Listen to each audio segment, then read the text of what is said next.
13 de janeiro de 2021, uma quarta-feira. Estamos aqui para dar aquele nosso confere diário no que aconteceu nas áreas de ciência e tecnologia, do que teve de mais engraçado, interessante, relevante e pertinente à situação atual. Para começar, temos computadores com olfato. Não é para tanto, né? Mas temos que ter um título mais sensacionalista aí. Mas o que acontece é que alguns pesquisadores da Universidade de Tóquio estão desenvolvendo, através de pesquisas de nanotecnologia, um sensor híbrido de biológico com organismo biológico com eletrônico, que é capaz de detectar odores. Eles utilizaram para isso os órgãos olfativos de um inseto, misturar numa placa aqui, um processo bem complicado com nanotecnologia, e está sendo capaz de detectar odores em gases. Isso aí eles esperam refinar essa tecnologia para quê? Para usar principalmente na medicina, diagnóstico e na detecção de materiais perigosos. Mais um pouquinho aqui sobre animais, agora sobre os morcegos nos Estados Unidos. Para quem acompanha, está tendo aí uma queda populacional muito grande dos morcegos nos Estados Unidos. Eles estão sendo acometidos por uma infecção de fungo e estão morrendo adoidado. O que aconteceu, que os pesquisadores descobriram agora, está tendo bastante pesquisa para tentar descobrir, né, o que está acontecendo com os morcegos, é que eles estão caindo em armadilhas ecológicas. O que são armadilhas ecológicas? São cenários em que mudanças ambientais rápidas levam os animais ou vegetais a preferir se instalarem em habitats que são malignos a eles. E é isso que está acontecendo com os morcegos. Eles estão preferindo, por causa das temperaturas, se instalarem em cavernas que têm a presença desse fungo. Eles ficam doentes, vão cada vez mais para as cavernas e fica tipo um ciclo vicioso e estão morrendo adoidado. Temperatura recorde nos oceanos. Em 2020 foi a temperatura mais alta das últimas já registrada, desde 1955, entre a superfície até 2.000 metros do oceano. O que acontece? Acontece que a Terra, a maior parte é água, isso aí absorve o calor solar, está tendo aquecimento global e o oceano está absorvendo muito disso. O que acontece é um risco ecológico imenso, né?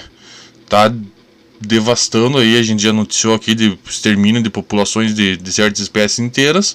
Vai dar um desequilíbrio absurdo no oceano e é cenário de catástrofe global mesmo, principalmente na cadeia ecológica dos oceanos. Aqui uma pesquisa genética feita na população da Ucrânia revelou umas coisas bem interessantes. O que acontece? Acontece que a Ucrânia nunca foi lá muito relevante para as pesquisas de genoma, né, de mapeamento de genoma.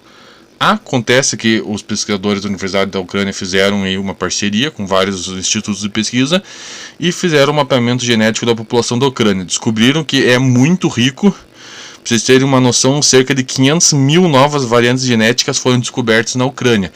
Por quê? Porque foi um local de passagem muito forte durante toda a nossa história, desde a pré-história, na verdade, Idade Média, Renascença. A Ucrânia ali servia entre ponte, né, entre a Europa e o Oriente, passagem de muita gente, e resultou aí numa variação genética gigantesca. Então, disso aí temos que a Ucrânia vai estar com certeza no mapa das próximas pesquisas genéticas. Aqui sobre astronomia e universo. Para quem não sabe, a NASA lançou um tempo atrás a New Horizons, que é uma sonda que está no nosso sistema solar, que está indo para Plutão. E está fazendo imagem, pesquisa enquanto faz a viagem dela. E ela descobriu, através do mapeamento do Sol, que existem muito menos galáxias do que os modelos prediziam. Segundo os modelos aí astronômicos, a previsão é que existiam 2 trilhões de galáxias no universo. Mas, segundo aí as pesquisas feitas com o mapeamento da New Horizons, através da densidade de pontos de luz no fundo, né? Você pega o pretão do universo, vê os pontinhos de luz, vai calculando, multiplica isso pelo tamanho total do universo e teoricamente não, isso dá a quantidade de galáxias. Acontece que, segundo aí essas novas pesquisas, na verdade a quantidade de galáxias do universo está em algumas centenas de bilhões. Aí mais ou menos entre 200 e 300 bilhões de galáxias ao invés dos 2 trilhões antes imaginados. Mais avanço na mais avanço na medicina e na medicina diagnóstica é sobre o uso de inteligência artificial em raio-x. Eu não sei se vocês sabem, mas aí é dito que a profissão do radiologista vai ser uma das primeiras a se extinguir com o aumento e a popularização da inteligência artificial. Por quê? Porque a inteligência artificial faz muito mais rápido, com muita mais capacidade, análise de uma imagem e num tempo muito menor. Só que daí esbarra no problema da qualidade das imagens de raio-x, que não são muito boas. Os pesquisadores desse trabalho aqui dão um exemplo de que um raio-x é mais ou menos o reflexo de uma piscina cheia de nadadores num teto. Você consegue contar quantas pessoas tem, ver a posição, tudo, mas não é lá muito preciso. Então aí os pesquisadores agora estão estudando a utilização de redes neurais convolucionais para fazer a imagem do raio-x em si. Muito interessante. Aqui uma pesquisa da Universidade de Wyoming sobre a influência das queimadas e incêndios de floresta no resfriamento da Terra. O que acontece? Acontece que os modelos que a gente tinha até então previam que a fumaça e os resíduos provenientes das queimadas resfriavam uma certa parte da Terra, em um certo grau, a atmosfera, mas segundo essa pesquisa resfria muito mais do que se imaginava. Daí depende muito também da formação da nuvem e tudo mais, né? Mas um avanço nessas áreas aí das ciências do meio ambiente. Aqui uma coisa muito interessante, que foi uma pesquisinha bem inicial, mas eu achei incrível, é sobre robô feito de gelo. O que esse robô feito de gelo tem de tão interessante? Ele tem a capacidade autorregenerativa e de se consertar sozinho. Por quê? Porque qual que é a aplicação, né? A estrutura, o chassi entre aspas desse robô seria feito de gelo. E a aplicação principal que aí os cientistas estão imaginando para ele é a utilização para exploração de outros planetas, principalmente planetas de gelo. Por quê? Vai meter o robôzão lá, que está em um planeta extremamente frio, então não vai ter nenhum risco de degelo, aumento da temperatura do robô, e mandando os robôs em duplas, um vai poder consertar o outro com um material mais abundante desse planeta, que vai ser o gelo. Daí aqui os pesquisadores também trabalharam aí as questões dos instrumentos desse robô, e vai ter um cinzelo mecânico, vai ter serra, vai ter tipo um mini lança-chama, porque daí tem a questão do consumo energético, né? Uma das principais questões da exploração espacial com robôs e drones e tudo mais é do consumo energético, porque ele tem que durar anos e anos com uma limitadíssima quantidade de energia, então o consumo tem que ser muito baixo. Esse aí é um projeto que está bem no início, esse tal desse IceBot aí, eles fizeram uma coisinha bem simples. Ele é só as rodinhas de gelo, o corpinho dele de gelo, uma bateria e o sensor para ele se mover, mas com certeza vai vir muita coisa legal disso aí, ainda mais se a NASA e as outras agências espaciais botarem dinheiro, né? Carro elétrico, finalmente um carro elétrico que eu teria. A Toyota pegou a Land Cruiser antigona, aquela caminhonete das guerrilhas, né, que sempre tem uma metranca na caçamba. Deve ser provavelmente o carro mais resistente da história do mundo. Para quem assiste Top Gear, lembra daquela vermelhinha deles, que eles simplesmente nunca conseguiram destruir o carro. E eles fizeram uma versão elétrica para uma mineradora da África do Sul, se eu não me engano. Não, uma mineradora da Austrália. E eles fizeram uma versão elétrica. Eu acho que a aplicação de veículo elétrico tem um potencial muito grande na área do off-road, né? Porque é o torque instantâneo. Você não precisa percorrer grandes distâncias no off-road. A questão é mais da capacidade do torque, e o peso não influencia tanto assim, apesar que influencia até certo ponto. Aqui um paperzinho, não traz nenhuma novidade, mas eu achei legal porque é uma questão relevante. É sobre a questão dos materiais preciosos, metais preciosos nas PCBs. PCB, para quem não sabe, é a placa de circuito, aquelas plaquinha verde lá que tem tudo que é lugar. E aí essa pesquisa aqui, na verdade no paper está até errado os números que eles colocaram para exemplificar, mas do cobre como sendo até 20% dos componentes de uma placa de circuitos integradas, ferro, níquel, alumínio, prata, ouro e até paládio estão sendo uma quantidade grande descartados aí nas PCBs dos eletrônicos mais antigos, e muito necessário uma reciclagem. Eles chamam aí de tesouro escondido, porque quando você pensa no volume de eletrônico antigo que está sendo descartado, vezes aí o 0,1, 0,2% de sei lá, o ouro ou prata que tem numa PCB, vira um volume gigantesco. Quem for esperto e dedicar plantas a isso, tem aí realmente uma mina de ouro literalmente nas mãos. Aqui tem um novo jeito de reciclar plástico mole. Plástico mole, o macio, é o da sacolinha de plástico, né? Para quem não sabe, ele é muito ruim de reciclar. O que acontece? Acontece que está saindo uma pesquisa para formar um tal de polyrock. O que é polyrock? É um concreto que usa esses plásticos moles na sua estrutura.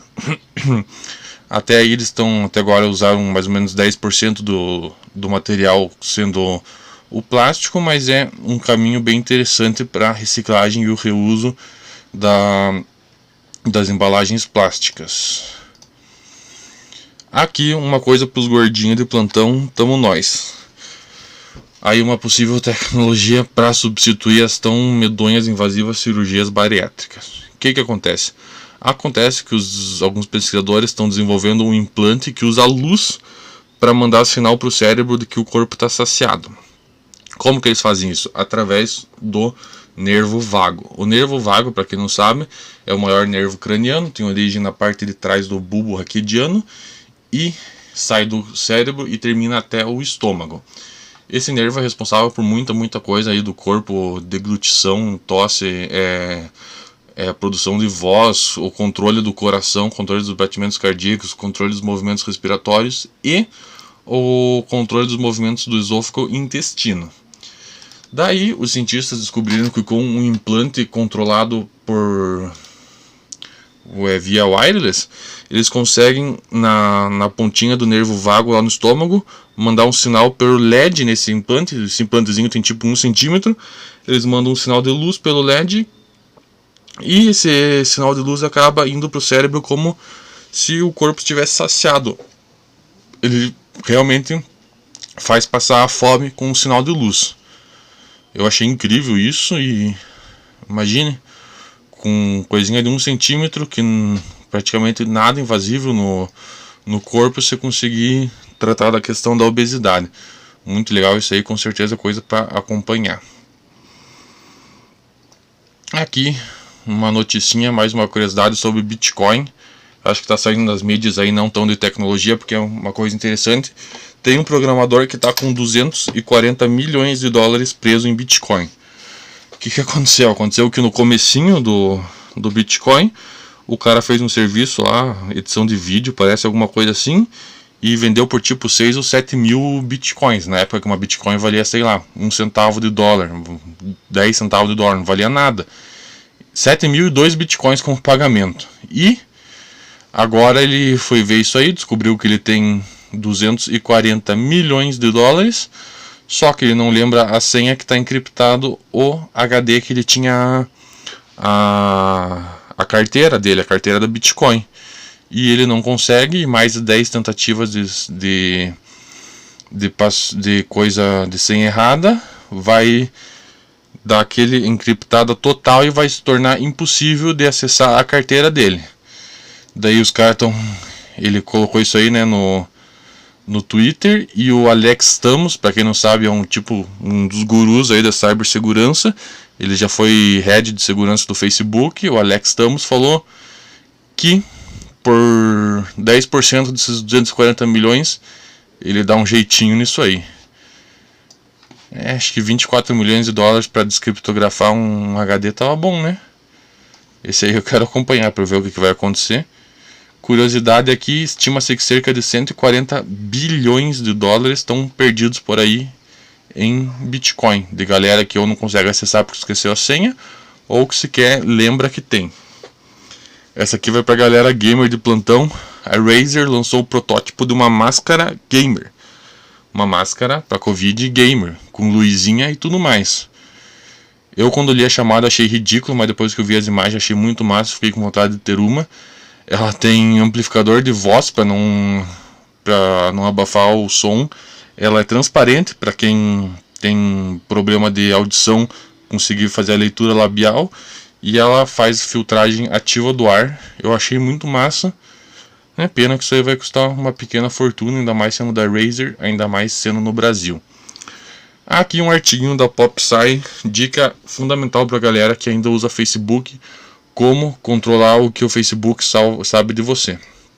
A primeira coisa é dar uma olhada nas preferências de privacidade e segurança. Por quê? Porque quando a gente faz a conta, a gente bota tudo por default standard. E as preferências de segurança são bem agressivas do Facebook. Eles compartilham muita coisa da tua vida, muito dado. Então dá uma olhada, bloqueia tudo, desabilita tudo.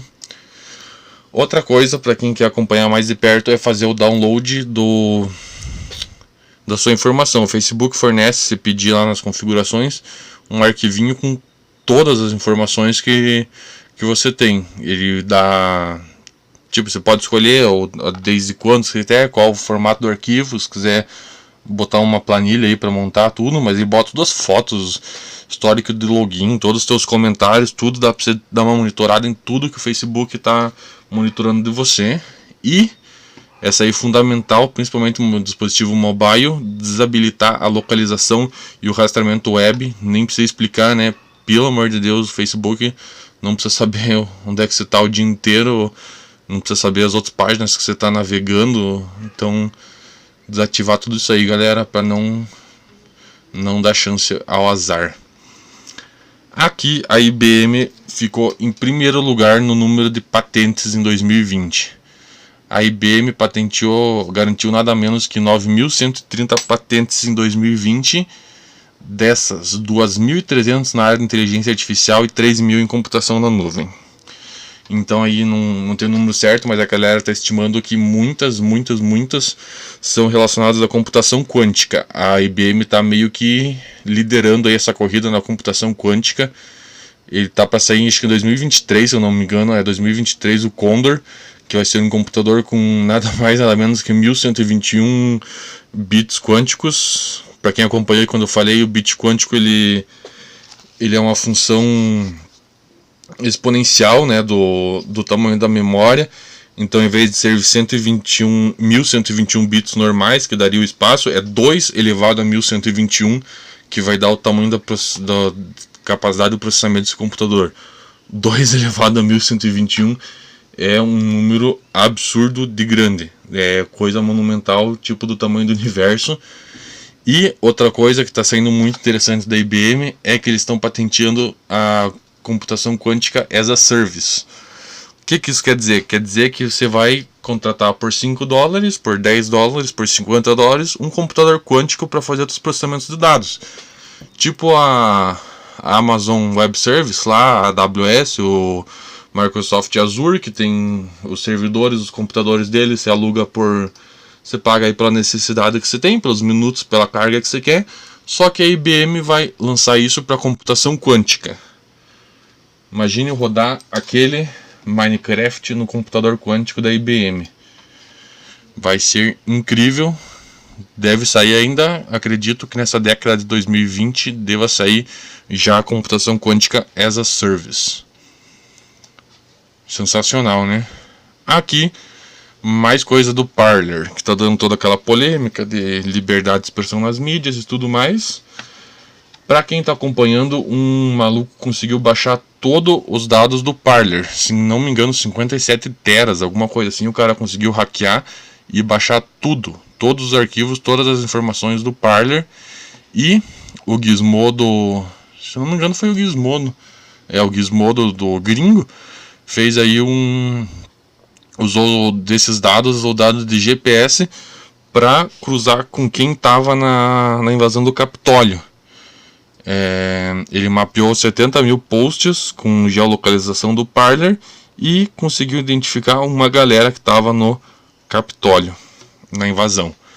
Então, mais aí só para reforçar o que eu já falei sobre desativar a localização de todo e qualquer aplicativo que você tem no teu celular. Não tem, né? O aplicativo que era para ser seguro de liberdade de expressão para a galera teoricamente mais preocupada com privacidade e segurança, acabou de sair essa burrada que os caras fizeram. Aqui uma besteirinha.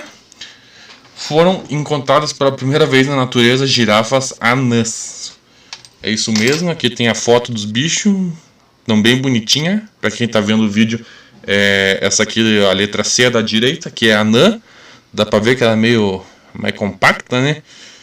E pela primeira vez então aí foram descobertas girafas anãs na natureza. Como é que eles descobriram isso? Através de medição de telemetria a laser das fotografias. Eles pegaram as imagens, contaram os números de pixels, principalmente do pescoço e das patas das girafas, compararam com outras girafas, compararam com medidas conhecidas, tipo dos arbustos, do que tem ali no fundo da imagem, e viram que essas girafas são anãs.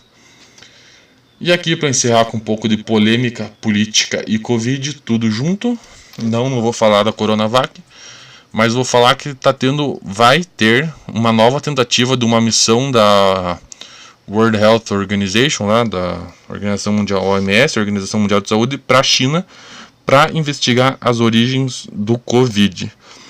Para quem não sabe, eles tentaram fazer uma investigação dessa natureza um tempo atrás, foram barrados pela China, e agora estão tentando ir de novo. Os especialistas já estão criticando, né, que a China vai mostrar o que ela quer, né? Eles não vão mostrar aqueles mercadão, a galera comendo tudo que é bicho e sujeira e contaminação, não. Eles vão mostrar o que eles querem mostrar, o que o governo autoriza a mostrar.